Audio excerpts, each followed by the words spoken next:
If this gets better or worse.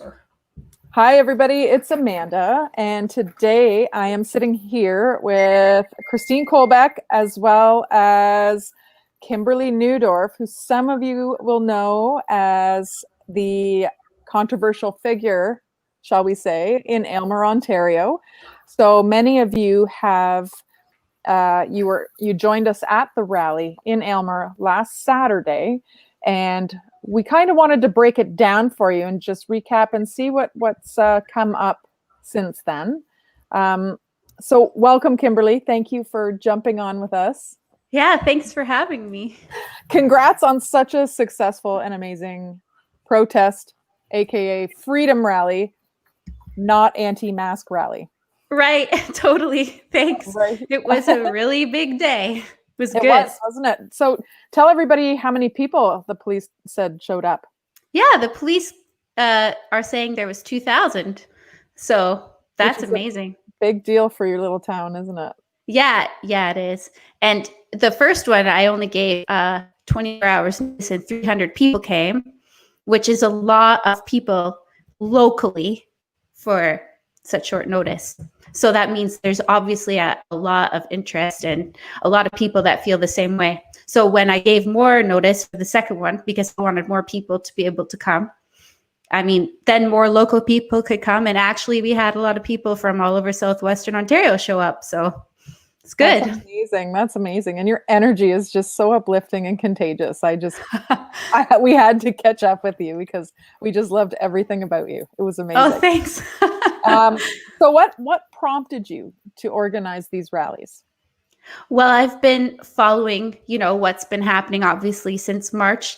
And then I wanted to do something because obviously, freedom's been a big part of our lives. I mean, we do a lot of things contrary to popular things, like we homeschool and we are into natural health and things like that. So I've already exercised my liberty muscles, I think, without having children.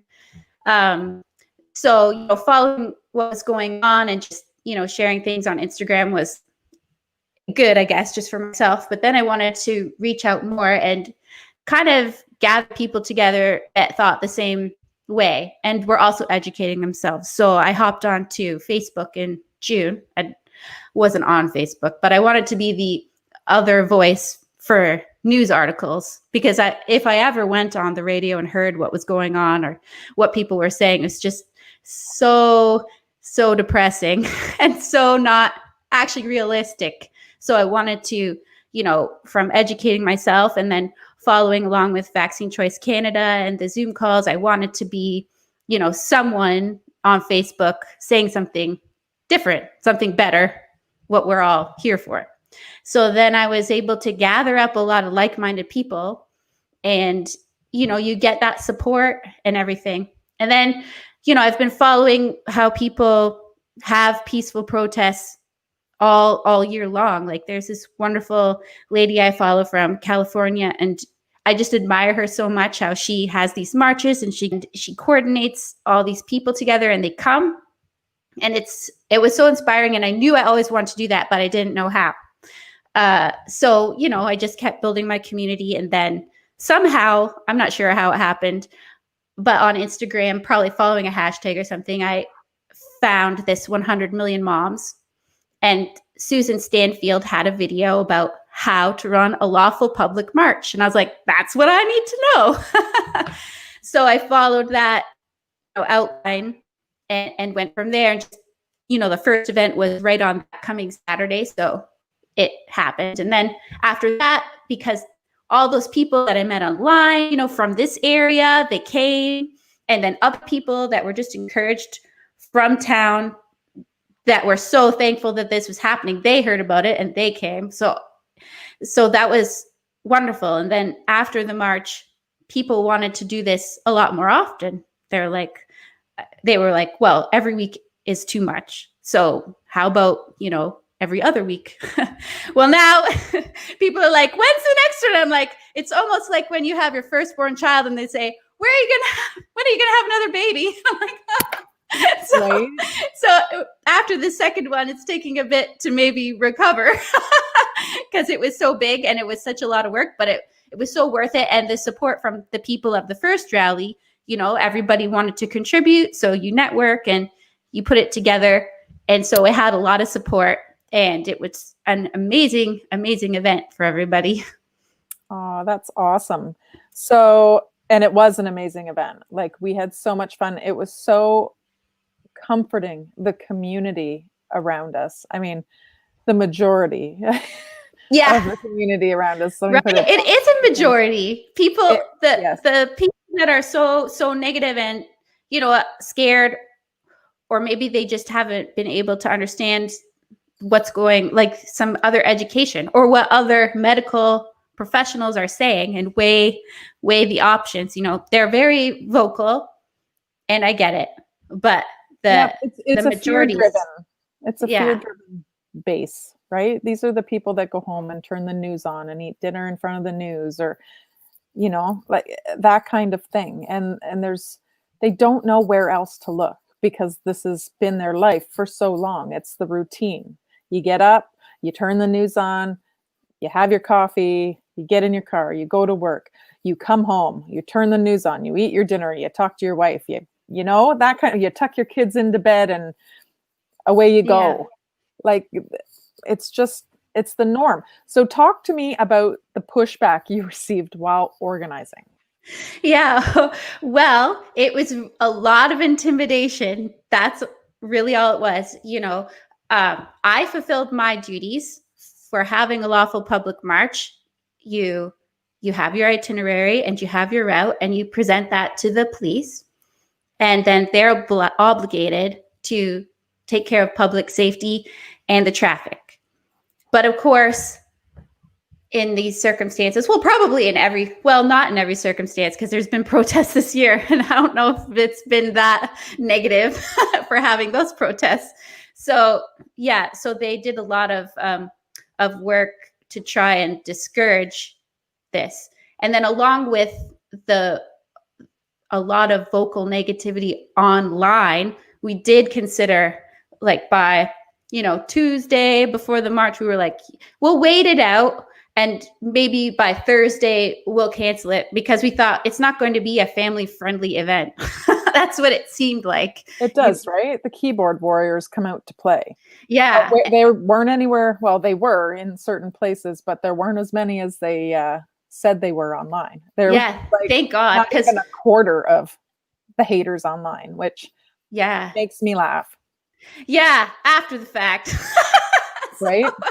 But we were very concerned that, we wouldn't be able to get into our parking lot, like the public space, that it would be blocked. And you want to take care of the people that are coming, because you are responsible. You're not liable, but you have that responsibility, that you care about the people that are coming, and that they're going to be peaceful, because they are all across the country. But since it's such a polarized thing, you have to weigh the pros and cons with the other people. But the police were, reading me criminal code section 33, something about whatever that's about.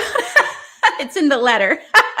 It was an intimidation tactic, basically. Yeah. And the Highway Traffic Act, they're like, you can't block the road. And I'm like, we're not blocking the road. We can go slowly on the road. I mean, if they did get after us, that would be like, shutting down a funeral march or something like that. That's also slow traffic on the road. So it was fine. I'm really thankful that it went as well as it did. And, the mayor calling a state of emergency, that was something new. Yeah, I want to talk about that, because we have a lot of listeners in from the States as well. Talk to me about what your mayor did. Well, I didn't get into too great a depth with what she actually did, but she called a state of emergency.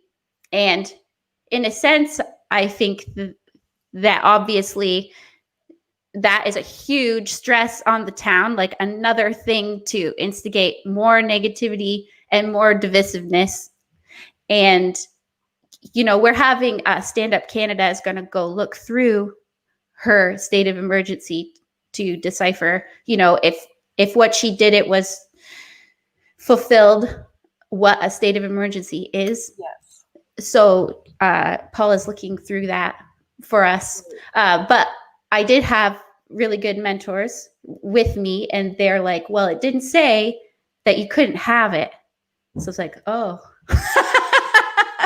So with a lot of thought, weighing what's going on online, and then now how the government and the town is reacting, we just finally decided that, I decided that I can do it. Let's do it. Why not? Because, like Rocco says, like, how much, I don't even remember exactly how he said it, but, what are you willing to do for your freedom, basically?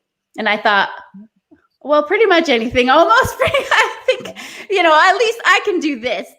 Who knows what will happen next, but I can do this. And I think it's important. And I could not live doing anything any other way. I just feel like it's a worthy cause for my children's future and everybody's future. And just because, we all want to live normally, and we can, and there's no reason why we shouldn't.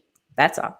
Right. Now, tell everybody when the mayor proclaimed a state of emergency. Was it? I don't know the date. Remember? Was it just before your rally? Was it because of your rally, or was it? Well, we had announced it already. So it was during the week. I can't remember what day though. Sorry. No, that's okay. It had to do with your rally though. Sure. Yeah. I had already put it out and advertised, and then that was the reaction. Yeah. Oh man. Yeah. And all right. Well, basically it got resolved by being put on anyways. So, and it was quite the success, and everybody behaved themselves from what I saw for the most part. Yeah. And people were worried in town. They're like, who's going to pick up the garbage? Like, our taxes have to clean up after them. But everybody's very neat and tidy and nice when they're for freedom. They are respectful. That is the basic thing. And I mean, I saw some things that would make me sick coming from the other side, and it's not even worth repeating, because I'm not putting it out into the universe. You know what I mean? Even that, it was, it was fine. I mean, it wasn't an emergency. That's for sure. No. So tell me about the responses you've received from the attendees that showed up. Oh, so many people are so thankful. Like, I think a lot of people would love to do this themselves, but like me, they don't know how. But they're really grateful that someone, comes out and puts their self on the line and does it, because they need the space. And these freedom marches, they're so great because they're the best way to speak to government. And that's why they're protected under the charter, probably, because it's one way, the last thing we have to say something. And obviously it's a silent, peaceful majority, that's finally being able to come out and say that in a safe way that they can be heard. So, and then it also, it spoke to the rest of the community. I mean, they could obviously see the numbers and what went on. So that's a really huge statement, and you can't miss it, that, things aren't acceptable as they're going. But the people were so encouraged, and they were really glad they weren't alone, and they appreciated learning more. You come back with more information, and you have more people you can network with. So it just gives everyone the courage they need to take their lives back. So what's really, really good. I'm really, really happy that I did it. We are too.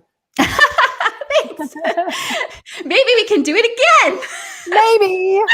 That's great. Yes. We take it on tour, because there's a lot of small towns that are fearful of even it's reading true. the wrong way. Right? Yeah. But I would say, like, I did have a lot of people that would like me, to come, or they want our traffic people or whatever. But, I really think it speaks louder to the people in your community and the government if in that local level you have people that are willing to put their own skin on the line, or else it does look like a traveling circus. Right. because you're right. I do appreciate, I am so thankful for the support from everyone that came from hours away. That was like amazing thick icing on the cake. That was amazing. But that there was so many people locally, that's really important because they live, we all live where we live, and that they had a space to come out. And then of course they're encouraged by the people coming from far away, of course. But I really do think if you're going to have one of these, you want to have support in your community because that's how it grows. Yep, that's how you make change. Yeah. Yeah, there was 7,000, a town of 7,000 people, and you had 2,000 people come out to march. And yes, the majority was absolutely Yay, yeah. local. So glad. Yeah, that was the best Yeah, part. rural Yes. people, small town people. Yeah, was And we've never been so happy to come to Aylmer. We were so excited. We're like, we're going to Aylmer. that's hilarious. And then our town wanted to shut down and not be nice and welcome you. But they were so welcoming. And Good. the majority were so welcoming. And I think you really hit it on the head when you said, now people know they're not alone. Yeah. Yeah, it's true. And if the government would just allow us to come and speak instead of just passing all these laws without allowing any type of democracy, All of this could be avoided. Yes. And that's the thing. You remove the democratic process, you piss off a lot of people. Yeah. Right? So there's going to be another way that they're going to make a point. Yeah, we have And to. there it is. Yeah. That's true. And it blows my mind how people can say there are no freedoms being taken away. Take one for the team. Rah, rah, rah. Okay. That's surprising to me. After me. Turn on the news. Yeah. Right? Memorize the slogan for today. Yeah. Stop. Think for yourself, people. It's just, it irritates look me. outside. It's nice. The weather everything is still the same. It's just the outlook that is skewed. Yeah. The only thing that's missing is you living your life the way you want to live it. Yeah. And I mean, of course, some people are like, oh, my life isn't changing. Well, I stay home a lot anyway. Who cares? But I care that the world isn't turning. I realize I'm not part of every aspect in the world. But, if I'm losing because I'm not practicing something or I'm not contributing, that's on me. But I don't want to be losing because there's nothing going on. The world has to keep turning. I mean, it never stops for illness. It never stops for death. It doesn't mean that we're cold people, but life has to go on. Yep. And nobody's freaking out over tuberculosis numbers. No. That spreads through the air. And that kills about, do you even know the stat? I want to say 1 million, but I don't think it's 1 million. Oh, I don't know the stat. In 1 year. But no one's freaking out about it because the media is not telling you to. You're not scared of it. People wouldn't drive anymore if they knew all the bad things happened every second of the day. Right? Yeah. Exactly. Like, just realize who is taking a hold of your life and who is out trying to help. Like, I get that you're scared. And by all means, I love when people call it anti-mask rallies because that's not even what it's about. You want to wear one? You wear one. You can still come out and march for your freedom to wear a mask. Sure. But you also need to respect the other side because they take responsibility for their own health. Yeah. You know what I mean? That's right. How we live, I mean, it does, sure. If we take care of ourselves and the choices that we make, they absolutely affect other people. But, it's like that seatbelt argument. They're like, well, if you get sick, you can't come to the hospital or whatever. It's like, would you not treat someone that didn't wear their seatbelt, that got in an accident? I mean, there's anomalies everywhere. Not everything is black and white. And, people get sick or they don't get sick. And obviously, if stats are important and people just need to see them, that it's not any different than any other year. And I realize that some people have lasting effects, but not all people do. But some people have lasting effects from pneumonia. I was sick one whole year and I don't even know what I had, but it just happens. That's life, and that's my problem, not your problem. Right. And I think Christine and I had a conversation about this not too long ago. Like, the people that were causing such an uproar in your town, when we drove by, they had their masks under their nose, they had their cigarette hanging out of their mouth, but it's up to me to make sure they're safe. Yeah. Yeah, it's a Exactly. thing. Yeah, I don't go for a run in the morning to make somebody else healthy. Actually, I don't even run. So now you're worried Imagine if somebody said you had to, if they mandated you, Kimberly, you have to go out and run every morning to make me healthy. That's Right? exactly what they're doing when they say you need to wear a mask to keep me healthy. But here I am standing in McDonald's parking lot with a hamburger in one hand and a cigarette in the other and a mask on my chin, watching the rally go by and saying, "Where are your masks?" Vilely. It's true. Yeah, logic has gone totally out the window anymore. There is no logic. And I mean, the science is not settled on any of this concerning this year. There's flip-flopping back and forth. So always it has to be voluntary, and it has to be that you choose what you think is best for you and your family, because that's what the family does. That's a unit, a smaller, more important level of government is the family. And from that, you have different things. And it's really important that we have that privilege and we get to keep it. I agree. 100%. Because a lot of people are saying, the sooner we give our rights away, the quicker we'll get them back. Yeah. And that's really not how it works with the government, because they have a track record of that's not the case. And the quicker we give them away, the faster we'll lose them. And the more we will lose them, because they're just going to keep taking in increments until you have no rights left and you're totally controlled. Because they're saying now 10 years. They're saying this is going to go on 5 to 10 years. The masks, the restrictions, the rolling lockdowns now. Yeah, it's awful. History repeats itself. Yeah, my daughter's reading some book. I wish I could remember the name, but it's about war, and it's about, they always thought it'd be over by Christmas. Like, that's what I'm going for. Oh, well. And people don't understand. They're in a psychological war right now.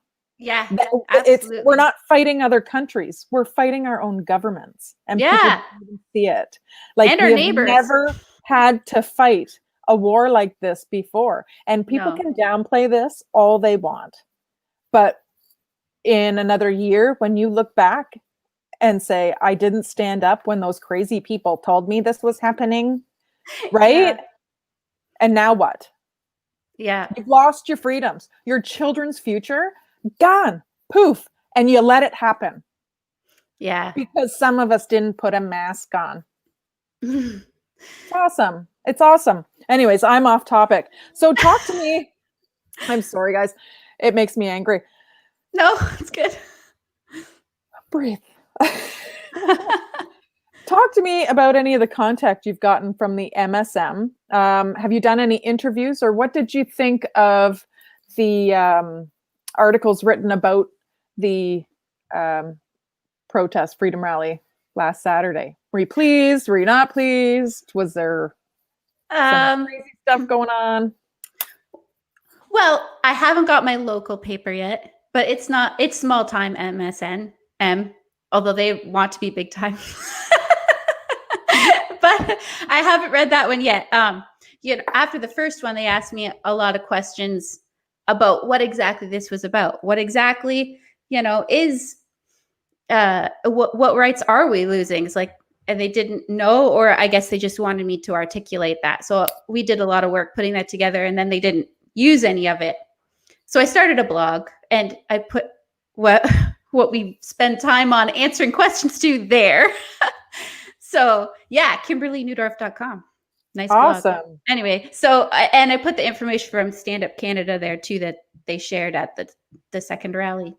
But for live interviews and phone interviews, my husband has stepped up to be my quasi spokesperson, which is amazing because he's great with, numbers and facts that people are looking for. So I really appreciated that.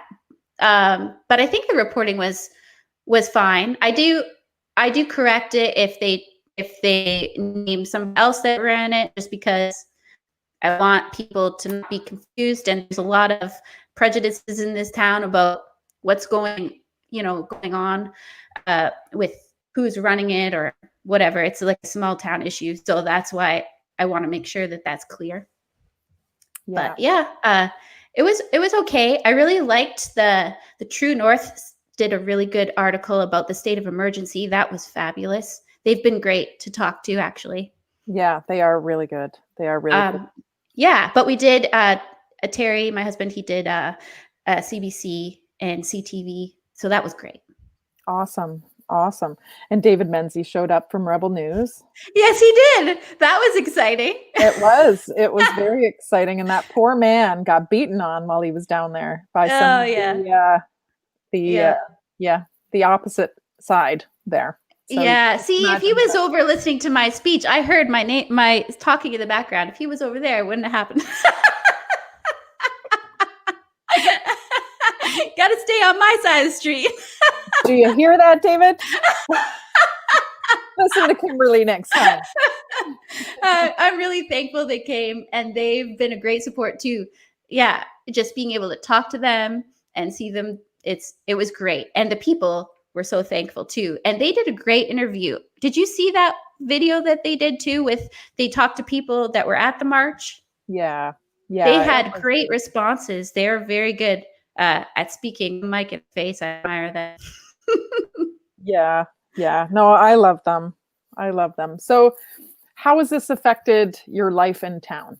Has anything changed for you, or you just... Well, I haven't gone grocery shopping here yet. But it's not easy. It's not easy for people. Some neighbors are not excited, but some are gracious. People don't know how to deal with it, obviously. But people are civil, and right away, if people have a problem, we just make sure we talk to them. You just have to talk to people face to face. You can't hide. You have to, have a discussion, and that's good. And I mean and I guess that's what this promotes, really, is discussion. So if you do take this on in your own small town, make sure that you have the gumption to talk to people personally. And we have had people, that disagree, and they call us and we can have a talk, and it's really, really constructive, and it's good. So that's good. Yeah. And I mean, like I say, the ability to have a differing opinion is still so crucial in this world. They have found ways to remove it through cancel culture. Sure. And things are just going to get worse if you can't sit down respectfully and peacefully and discuss opposing viewpoints. Yeah. And like adults, right? Yeah. Like before 2020, it was simple to live as I already lived, with, embracing natural health and my choices. I want my family, but, a line has been crossed this year. And so now all those things are public. And before, if you didn't take the flu shot or whatever, some people advertised it. They got a little button and they felt very proud of themselves. And so that already started years ago, with saying something's better than the other, and trying to recruit people to one side. But now that was more invisible, so people could handle it. But now with the mask, it's like completely out in the open, and people assume what you think because of what you're wearing. And so this visual, ploy has really pitted people against each other. So it's that's why the freedom is so important, because everyone needs to decide for themselves and their family what they think is right based on the research that they do, because there's doctors and everything on both sides, and you need to choose your own health care. And then that's your personal responsibility. And that's something too that people have lost. So much people think that, it's your responsibility to take care of me, but we're trying to educate people and give them the resources to say, wow, I can be in charge of my own life. I can choose, and I'm responsible for myself. And that only makes you richer, and it makes you healthier when you can choose. I mean, we all are going to make mistakes, but that's life. We have to remember that's how life works. You are right. And that's a great explanation. That's wonderful. Thank you. There's a lot of doctor support too, speaking out and saying that we really do need to retain some kind of normal for ourselves, for our businesses, for our kids, that the measures have been too much, too extreme, not justified. And I feel really sad that, Doug Ford is the one putting out the message first. He is encouraging people to shame other people. And I don't think any positive leader should be doing that. He's saying, oh, shame on you. You went to a protest, shame on you. You did this, shame on you. You didn't wear a mask, shame on you. And he encourages people to shame. And that's divisive. And it causes a lot of problems between families. And at this time especially, we need our families. We need our support. We need our friends. And I don't think any government should be encouraging that. I expect it from the media, and we're getting it from the media. But I really, really am sad that we're getting that from our leader, that we're all turning to look to him and say, how are we going to get through this? And instead, he's teaching us to be hating each other. While at the same time doing everything he's calling people yahoos for. The hypocrisy. It's not even just him. I mean, Trudeau's caught going back and forth and jet setting and whatever, and caught without masks and with masks and virtue signaling here and there and everywhere. They're all doing the same thing. It's do as I say, not as I do. Right? Yeah. So that should be your first clue, guys. And that's the big clue that you can live normally. Just do it. Because if they're not terrified. No.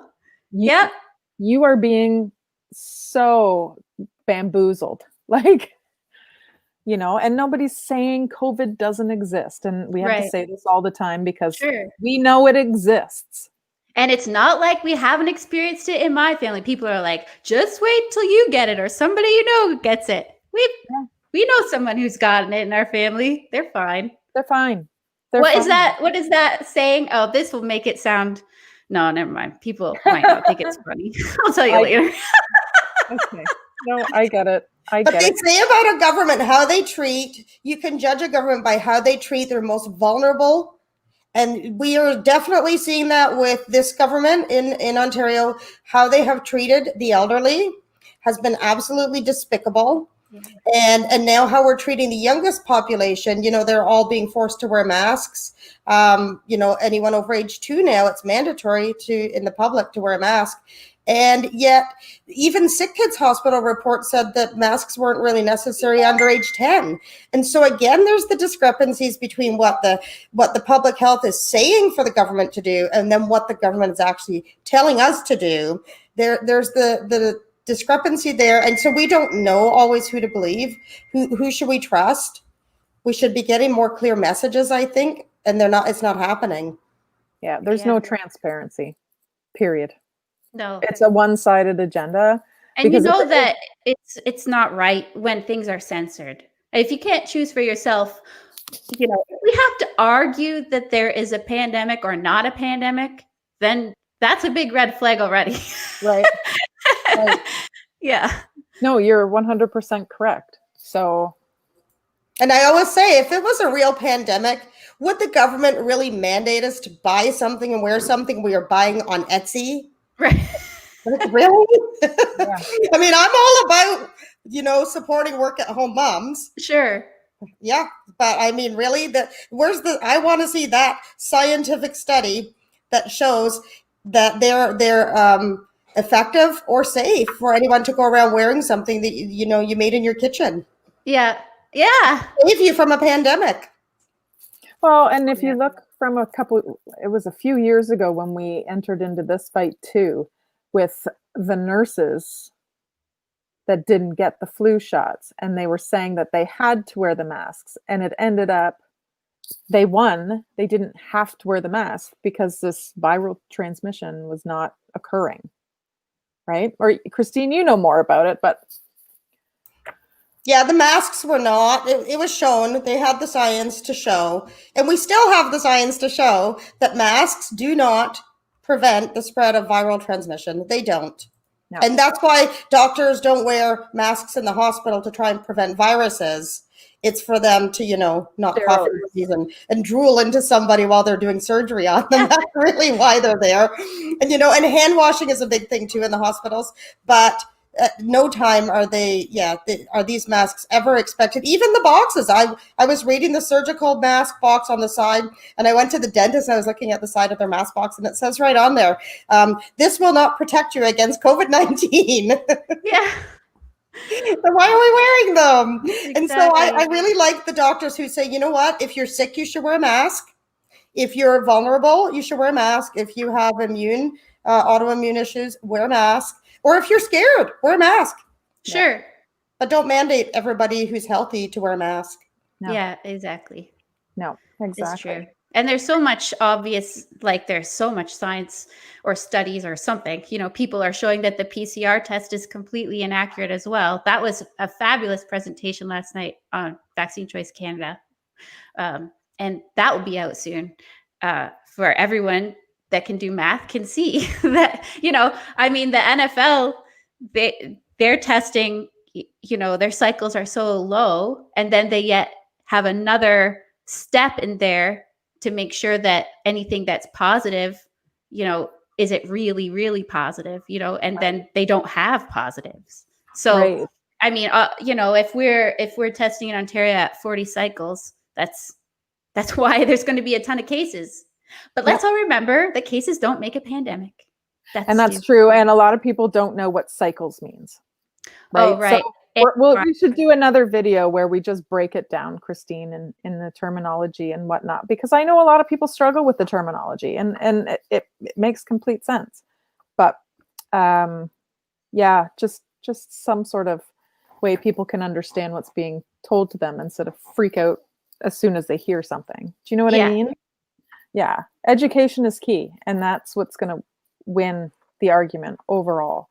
Yeah. And like you said, the censorship portion, there are thousands and thousands of doctors and nurses and medical professionals from all over the world screaming, they're just screaming that this is ridiculous. These are the doctors on the front lines, you guys. These are the ones seeing actual patients. These aren't people like Dr. Tam, who haven't seen a patient in over 20 years, sitting on her little desk and high-fiving Trudeau, right? Like, we're actually seeing people and treating people, so they know how it's worked and how it's progressed and to move along.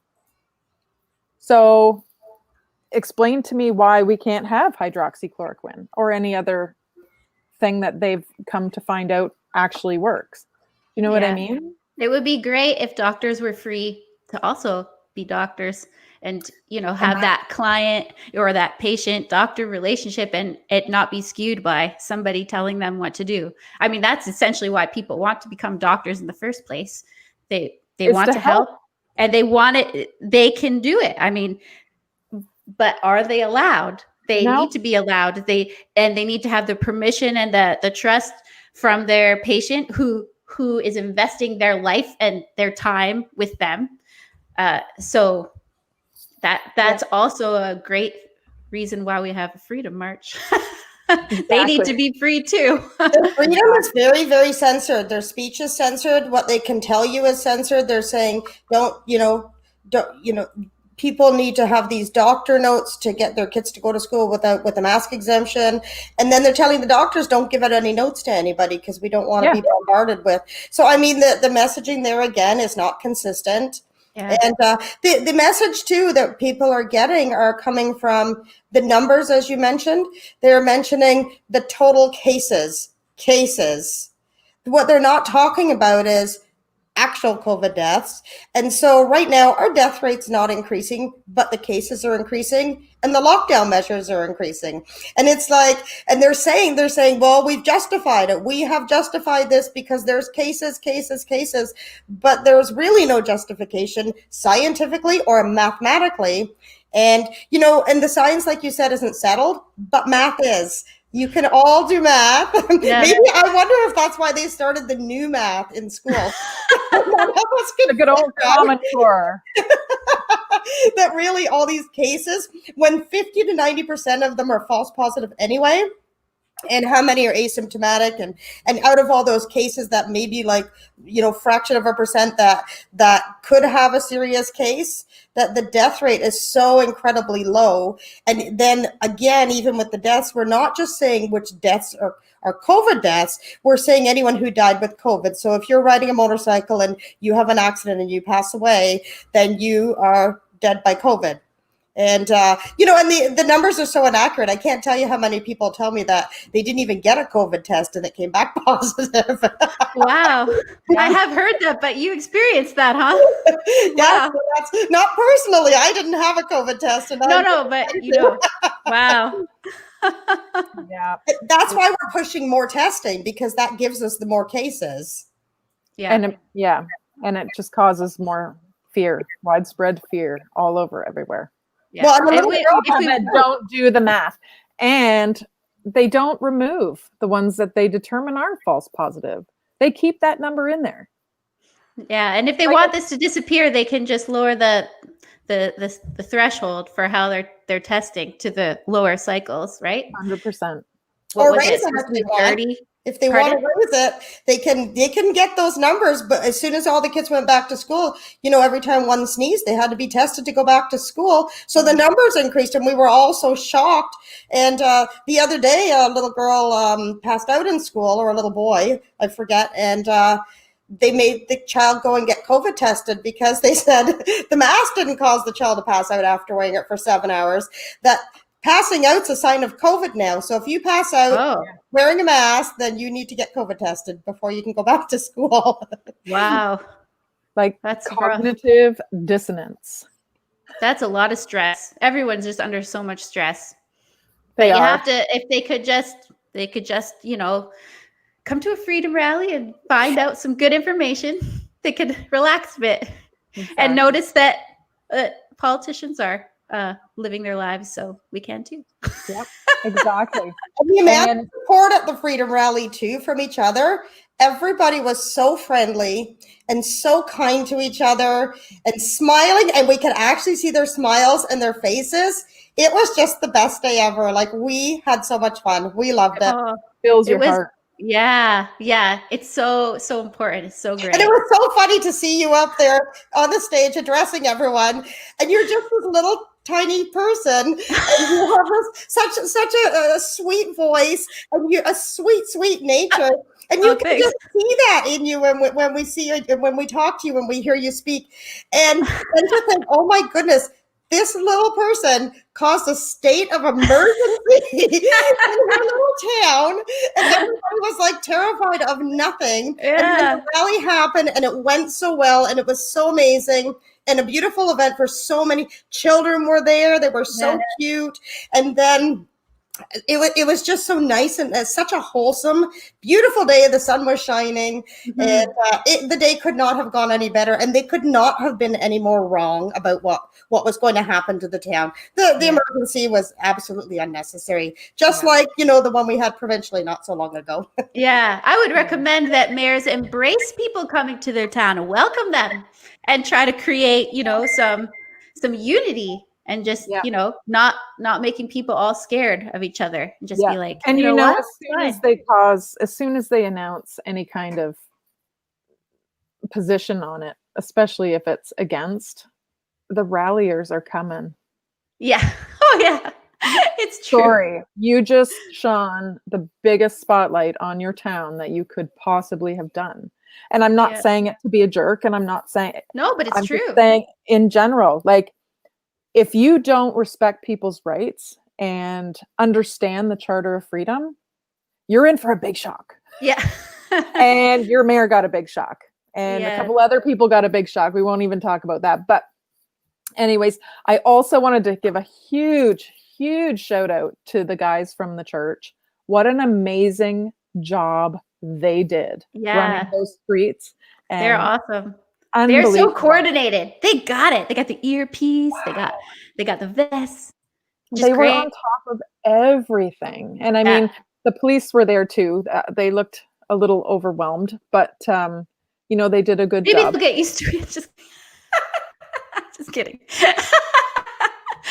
Yeah, no, it was invaluable to have them. You need a team. You need to find a group that can use their talents to make the thing go well, because everybody has their part to play, and you really can't do it without them. No. So they're great. I'm so thankful. Yeah. And Rochelle, they are like the Secret Service. They were phenomenal. So a huge thank you to Pastor Hildebrand and his team, Herbert, everybody. Shout out to you. You did amazing. We couldn't have the safety, you know. Best day ever. Yep, exactly. And any altercations you guys handled so well. It was wonderful. Great. Yep. And I thought the tractor was a nice touch. Right? Oh, I was so happy about that. I love that. A tractor. And it was harvest season, so for them to be there was a big deal. Yeah, freedom's important. It is important. So are your crops, though. Yeah. We live on a farm too, so. Oh, great. Well, thank you for joining us today. Is there anything that you want to put out there? Should we talk about St. Thomas or? Oh, sure. Yeah. St. Thomas in London. Yeah, St. Thomas is having one on this Saturday at 11, and that is shaping up to be a great event. And then, when is Woodstock? On Sunday? Yes, this Sunday. Yes, this Sunday. There's just parties everywhere now. Yes, protests. That's right. Unless you're Doug Ford, it's a protest. They are a protest. I was just trying to be like fun. I know. Yes, it's a peaceful protest that are fun. And and then London is on Sunday, November 22nd. Is that the right day? Yes. Good. You are correct. Yes. I'm speaking. Woohoo. And I know there's another one coming up in Chatham, Kent area. Oh, good. So they're popping up all over little towns, all over the place. I believe Windsor is every Sunday, and I think Leamington as well. I have a list. Wonderful. There's some places that have them every week, just like Toronto has them every week.